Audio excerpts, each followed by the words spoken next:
Hey dudes, welcome to Splat from the Past, the only 80s themed horror and sci fi show where things can get totally radical. Now, today I will be interviewing one of the co hosts of ELM Street Radio, Paige Joy. You may remember I interviewed Deandra Lazar this past summer. Well, I was supposed to interview Paige that same week, but we had a series of schedule issues, to put it lightly. And I'm finally going to be interviewing her tonight, and I'm pretty excited and stuff. I love talking about the Nightmare on Elm Street movies and stuff. It's going to be pretty cool.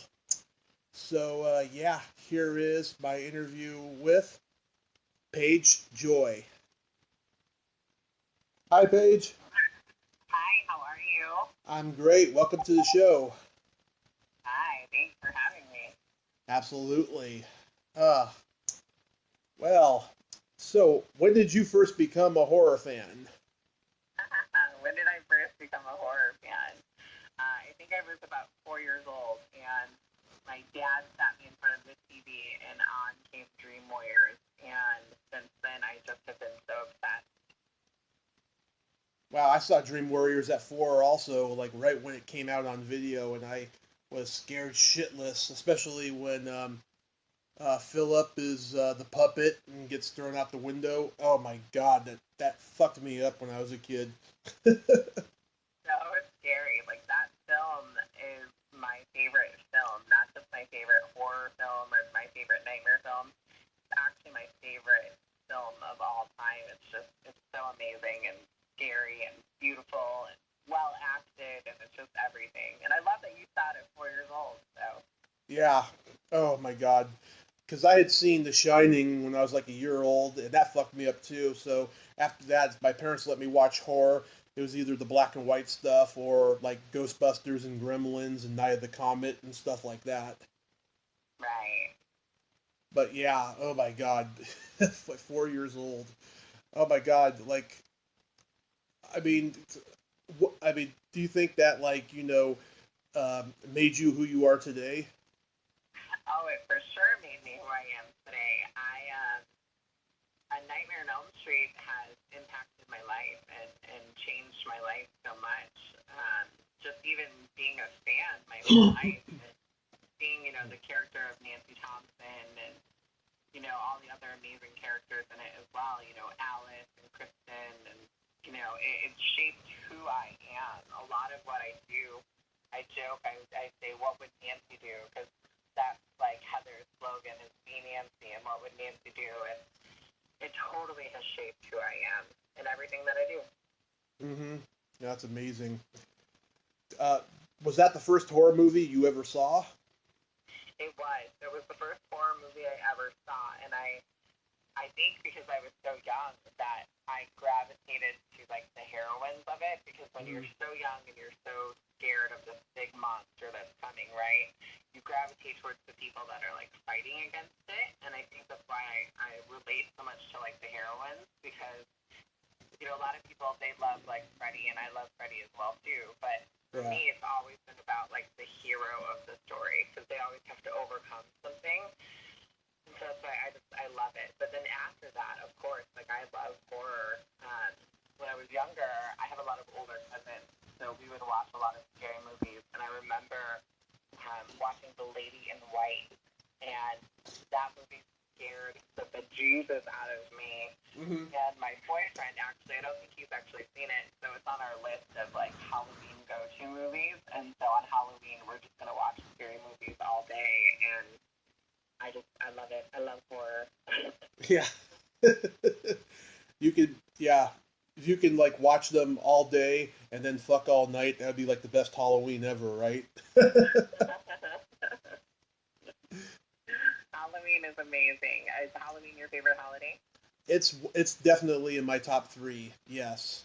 Um, I love it. yeah, Halloween, Thanksgiving, and Christmas are like my top three favorite holidays. That's awesome. Those are my top three as well. Yeah, my least favorite is Valentine's Day.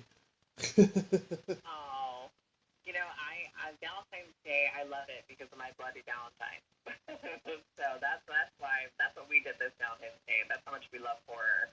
over Valentine's Day, we went to go see at the Alamo Draft House. We went to see My Bloody Valentine, the original, not the crappy remake, but the original, and it was so amazing to watch it on the big screen. Yeah, I tried to get an interview with Carl Marotte, but that guy's so busy he can't even give me 15 minutes, he said. But we'll see in the future, though.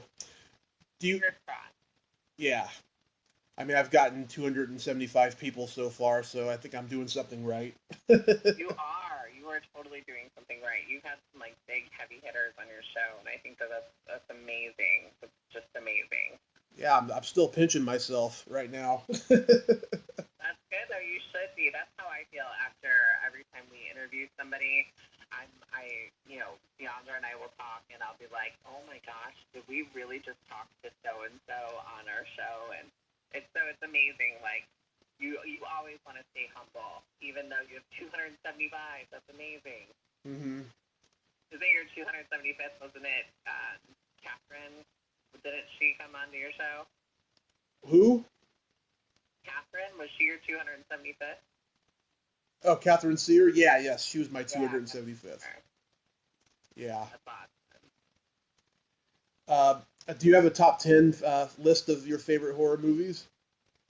My top 10 list? Oh. Lots of to choose from. I just actually was in a book, and I had to write my top 31 films.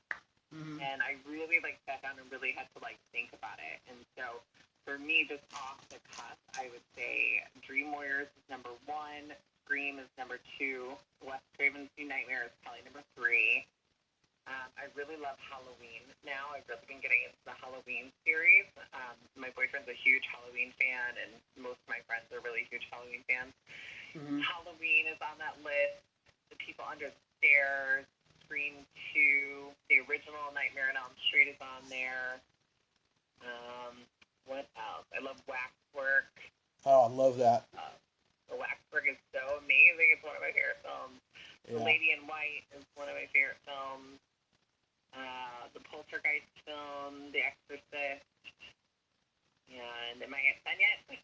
I'm trying to think. Am I at 10? Oh, if you want to keep going, you can name more. I'm trying to think. I mean, there's so many films that I love. So many horror films that I love. I love The Ring. I love some modern horror as well. Mm-hmm. Of course, Easter Sunday is on that list. I love the film Easter Sunday. That's a brilliant movie. Yeah, I feel that's about it. Yeah, I love Friday the 13th. The original is my favorite horror movie, my favorite slasher movie of all time. I interviewed Robbie Morgan a couple days ago, and I was the 1 millionth person to tell her how much I love that movie, but still I told her, Oh, that's awesome. I'm sure they appreciate it. I'm sure they love being told that, we love their films. Oh, yeah. Adrienne King, I've had her on the show. She's a sweetheart. Dawn of the Dead's my favorite zombie movie. Like I said, Nightmare on Elm Street 3, Dream Warriors is on that list. Have you ever seen Mirror Mirror? No, I have not. Check that out. It's this weird horror movie. There's 4 of them. I have never seen the sequels, only the original, because I didn't even know about the sequels too recently because it wasn't a franchise that exploded or anything. But it's about a girl moves into this new house and there's this mirror that's got this supernatural force. And Karen Black is in it, and Yvonne DiCarlo, who played Lily Munster, is in it. Yeah, that's awesome. I love the Munsters. Mm-hmm. Clearly was watching the Munsters while I was working. I love the Munsters. Yeah. And there's this Charlie Band movie from the 80s that he never talks about, and there's nothing much written about it on the internet. It's called The Alchemist. I recommend it. It's this cheesy little black magic movie. Awesome. I definitely will check it out. I'm always up for watching obscure horror that not a lot of people have watched. My producing partner and best friend Kim Gunzinger, she will send me the most random list of things. You have to watch this. I was watching this the other day, and you got to watch this or that, or when we're doing some research for things, she'll be like, "This is a great movie. You got to watch." I'm like, "Kim, I've never heard of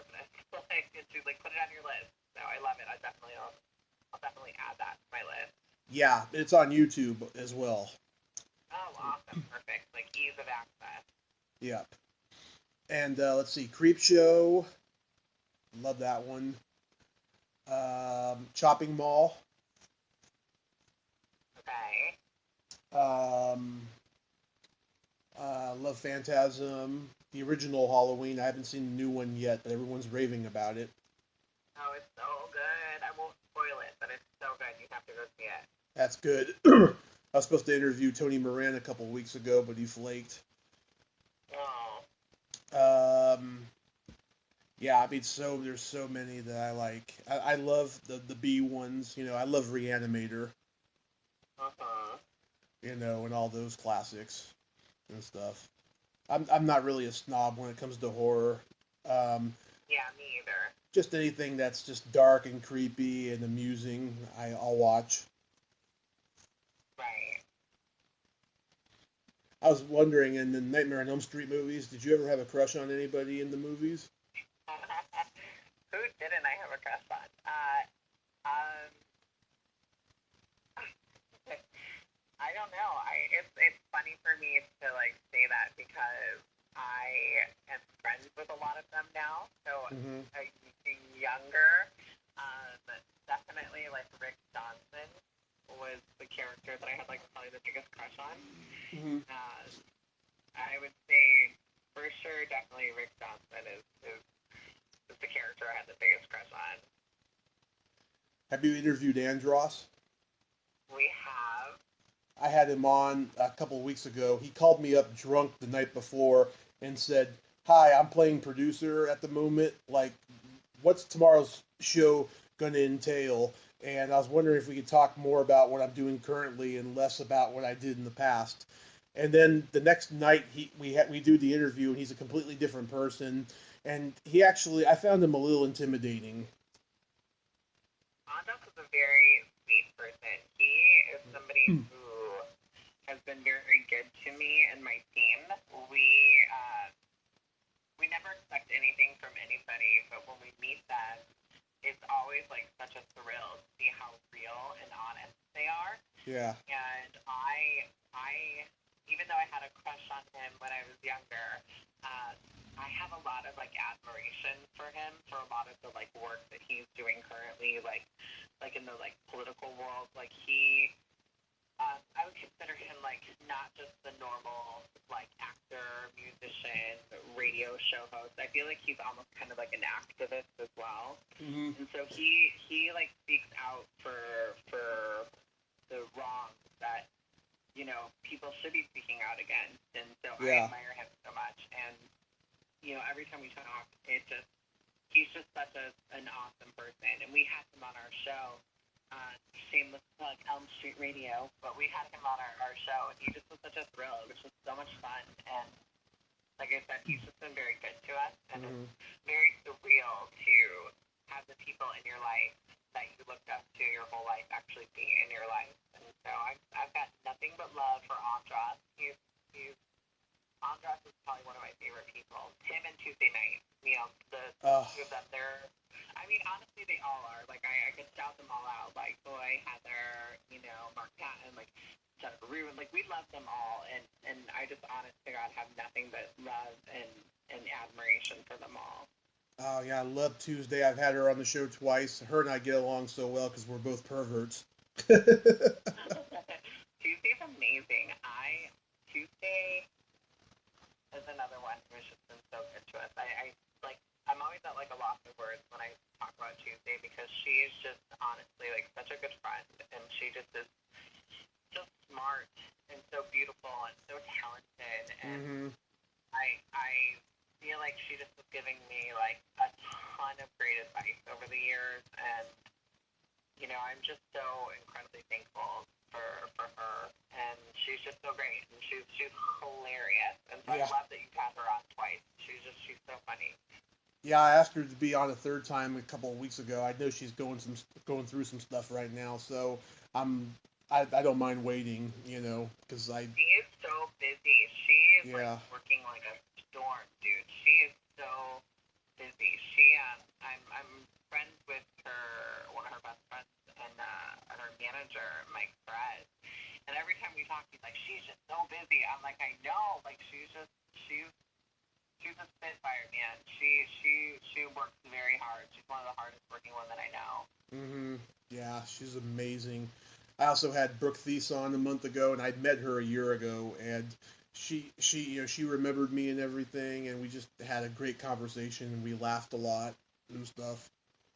That's awesome. Yeah, and I've also interviewed Jennifer Rubin. I'm supposed to have her on again this week at some point. That's so cool. That's so cool. Jennifer's another one who I love. I love Brooke too. I met Brooke once at when we had our premiere of our film. Brooke was there, and we talked a lot about just the 10 of us, and Yeah. that was totally fun because we all love just the 10 of us. So she was a sweetheart, and then Jennifer Rubin is just, I love Jennifer. I do. I just love her. I do I love too. them all. I love them all. They're all just amazing, and they're so good to their fans, and they're so good to their people, and they're just really, really great people, I would say. Just really great people. Yes, they are just tremendous, I have to say. So, how did Elm Street Radio come about? So ELM Radio came about, um, I would say, let's see, I think it was maybe in 2016. Mm-hmm. We had just wrapped Don't Fall Asleep, and Deandra and I were on a super, like, creative buzz. And she asked our team if we would be interested in doing, like, a podcast. And at one point, Deandra and I were going to run, like, a social media network, like a hub for, like, young creators in the horror industry. And we were trying to figure out what we wanted to do. And she really, like, got into, like, podcasts. And she really wanted to, like, have more of an outlet that she could be more creative with, right? Mm-hmm. And so, of course, like, our small circle of friends who are creators as well, she was like, I really want to do a podcast. Would any of you guys want to do a podcast? And the other two members on our team were just like, no, that's not really, like, my thing. I don't really want to do it. And I told her, I said, of course. I was like, I would love to do a podcast. I'd love to talk about anything with you.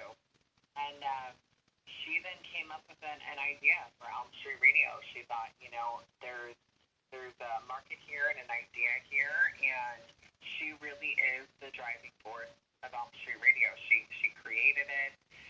She books all the guests. She comes up with a lot of the content, and it's just totally fun to get to do a radio show with one of your best friends, And so she did a couple, like, smaller episodes, and then I did a couple smaller episodes just to kind of put out some content, and then we started actually, like, legit doing episodes with guests and stuff on there, and it's just grown to what it is.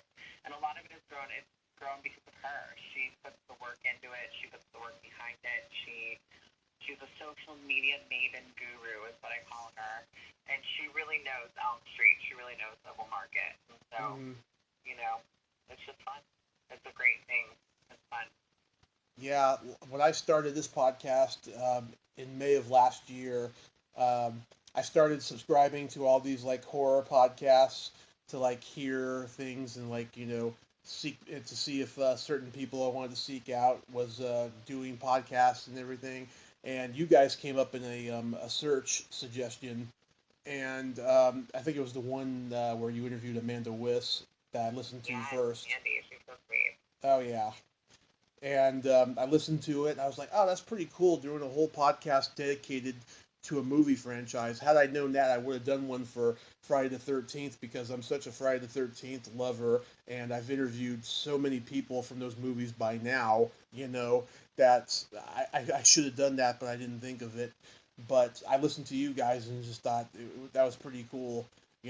And I listened to the Mark Patton one and the Toy Newkirk one, and I thought it was pretty cool. Have you guys had any trouble getting certain people on? No, actually.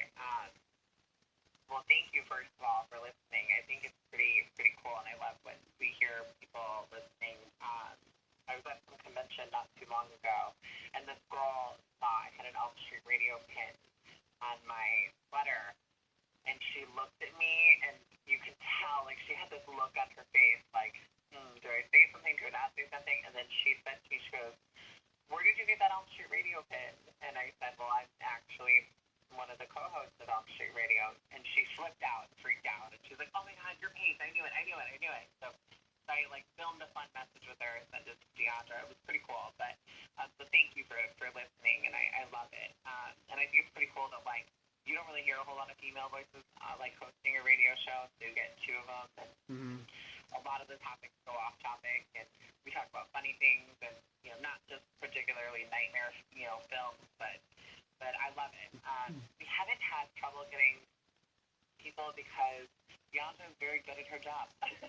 Yeah. Deandra works PR as well and stuff, so she's really good. She's reached out to people, and I believe most people that she's reached out to have agreed to be on the show. I think it's because we're not a super strict format where we're going to ask Amanda Witt how it felt to be in the body bag, right? Yeah. She gets asked that question how many times? She gets asked everywhere she goes, every interview she does, every panel she does. What was it like to be in the body bag? Yeah. He asked the question of, have you ever thought about directing? Yeah. It sparks a different type of question, and I think that, most people, they enjoy that. And so I don't think that we've had trouble getting anyone on our show. I do know that we have a short bucket list of people we'd like, but we're slowly working towards that, I believe. But no, I don't think we've had trouble getting anyone on the show. Well, yeah, I mean, I'm like that too. I don't like to ask cookie cutter questions. I like to ask questions most people don't think about, and I've gotten a lot of praise from the guests for it and stuff. Yeah. And yeah, I think a lot. But the people who have turned me down, I think maybe they dread that I'm going to be like the 1 millionth person who's going to ask them a cookie cutter question, for the 1 millionth time and stuff. But yeah, I try not to do it though, and you send them a sample of your work. I don't yeah. Sandra might do that. I'm not sure. She does all the booking. She'll send me so she does all the booking, and then she'll send me the schedule, and she'll be like, hey, this is who we're having on this week, next week, and that week. And so she gives it to me so I can prepare, and we can prepare our questioning, and we have a whole formula as to the way we do things, which is so cool. But maybe send them a sample of your work. Maybe say, hey, I'm not going to ask the typical question. This is a sample of my work. Oh yeah, I give them episodes all the time and stuff. Awesome.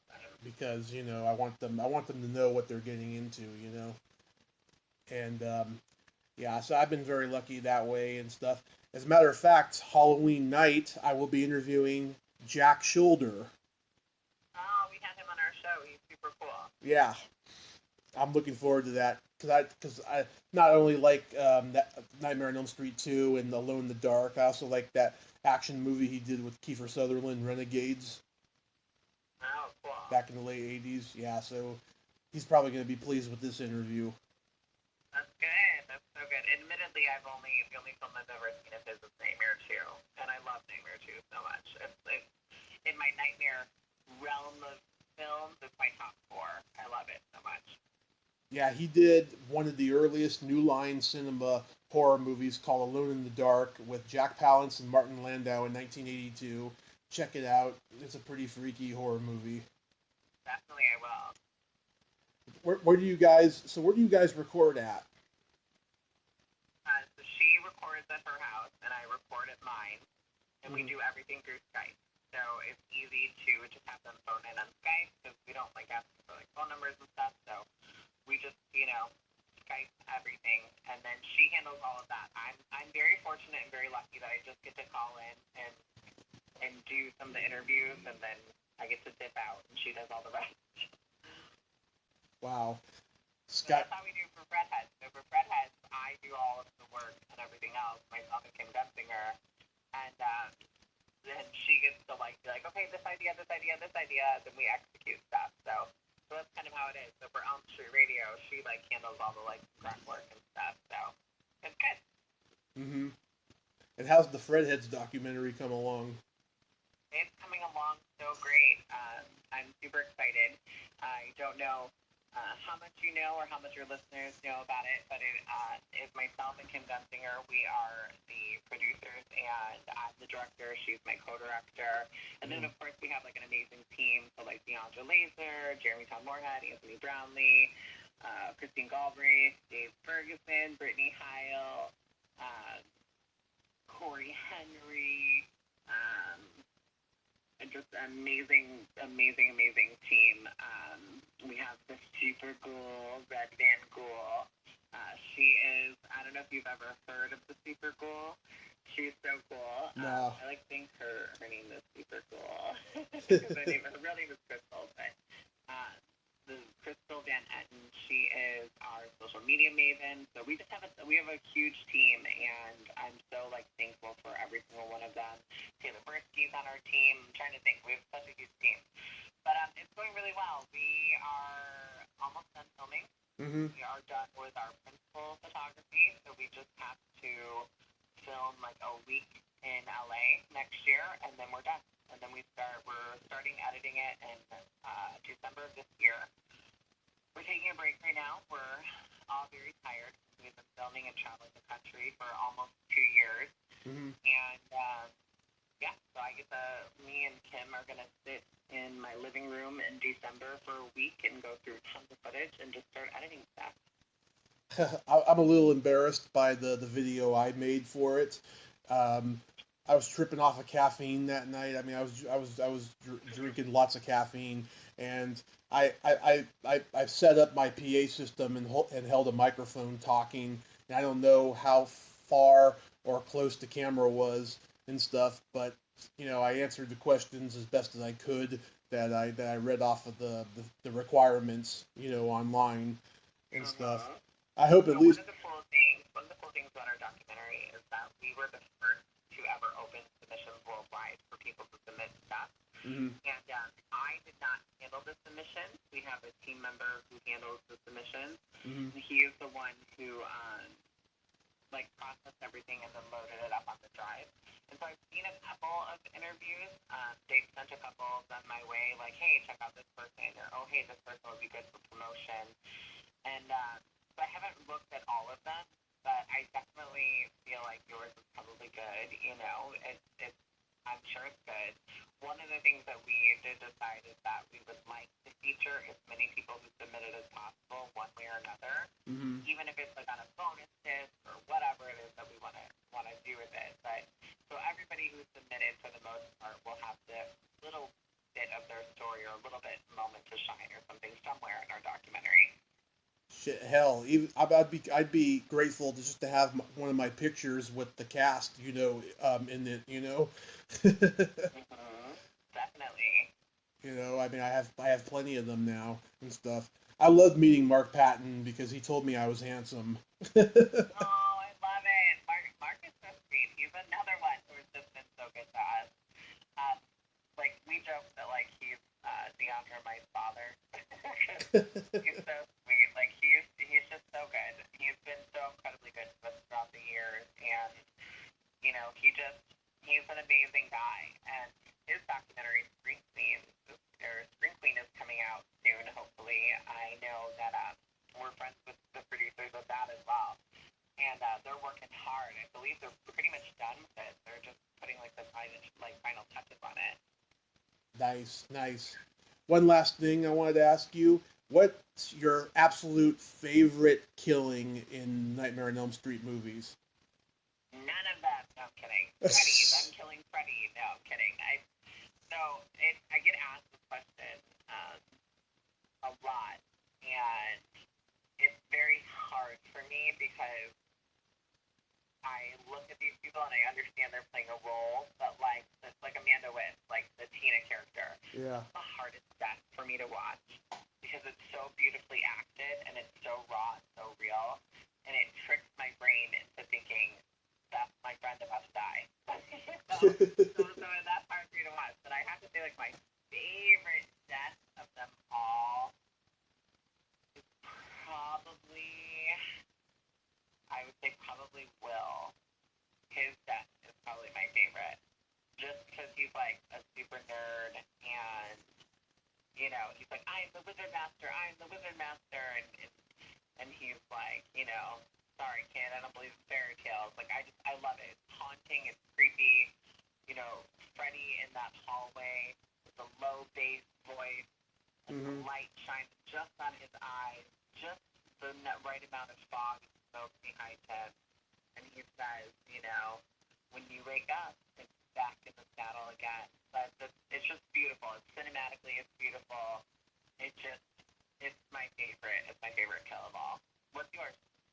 It's a tie between Terran, because it's just so creepy and it's just so damn funny, because it's a simple killing. It's nothing like the others, really.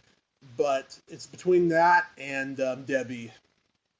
Oh, yeah. So Debbie's a great one. Debbie's killing is great. Yeah, and I told. Brooke loves her death scene so much. Like, Brooke loves it. She's like, I got to see a cockroach. Yeah, I told Brooke, I said I would have loved a little bit more goo, in the bug after it got squashed, and she's like, "Yeah, that's true. I would have too." That's awesome. Well, Paige, I thank you so much for your time finally, and I hope the show keeps going and you continue having these amazing adventures with the Elm Street cast. Hopefully someday our paths will cross at a convention or something, and definitely if you guys come to California with the Elm Street documentary, I'll definitely attend. Awesome. Well, thank you so much. Thank you for having me, and it was fun. Yes, and happy Halloween and just happy all the holidays that are left, and happy New Year. You too. Bye. Okay, bye bye. Well, there you have it. Paige Joy. Ain't she a sweetheart? Thank you so much, Paige. I'm glad we finally got to have our conversation about Freddy and all the horror movies and all the amazing Elm Street adventure stuff you're doing. If you like this video, everyone, please subscribe to my YouTube channel. Add me as a friend on Facebook. Join my Tommy Kovac comedian page on Facebook. Follow me on Twitter and Instagram and all that fun stuff. Well, that's all time we have this week on Splat from the Past. Until next time, this is Tommy Throwback Kovac saying, there's no shame in living in the past, because the present sucks. Later, dudes.